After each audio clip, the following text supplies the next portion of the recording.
চিত্রনায়ক ও নিরাপদ সড়ক আন্দোলনের পুরোধা ইলিয়াস কাঞ্চন আনুষ্ঠানিকভাবে রাজনীতিতে যুক্ত হতে যাচ্ছেন। তিনি জনতার পার্টি বাংলাদেশ নামে একটি নতুন রাজনৈতিক দলের ঘোষণা দিতে যাচ্ছেন। এই উপলক্ষে আগামী ২৫ এপ্রিল সকাল ১০টায় রাজধানীর হোটেল ইন্টারকন্টিনেন্টালের রূপসী বাংলা গ্র্যান্ড বলরুমে আয়োজিত এক অনুষ্ঠানে দলটির আত্মপ্রকাশ ঘটবে বলে জানা গেছে।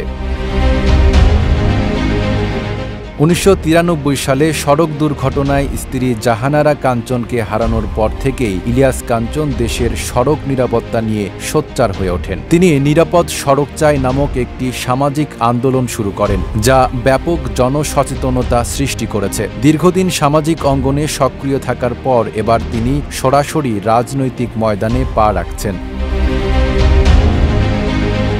এদিকে গত কয়েক মাস ধরেই দেশের রাজনৈতিক অঙ্গনে নতুন দল গঠনের প্রবণতা বেড়েছে। গত বছরের ৫ আগস্ট ছাত্র জনতার অভ্যুত্থানের মাধ্যমে হাসিনা সরকারের পতনের পর থেকে এ বছরের ফেব্রুয়ারি পর্যন্ত মাত্র ৬ মাসেই আত্মপ্রকাশ করেছে ১৬টি নতুন রাজনৈতিক দল। এবার এই ধারায় যুক্ত হতে যাচ্ছে জনপ্রিয় চিত্রনায়ক ইলিয়াস কাঞ্চনের নতুন রাজনৈতিক দল জনতার পার্টি বাংলাদেশ।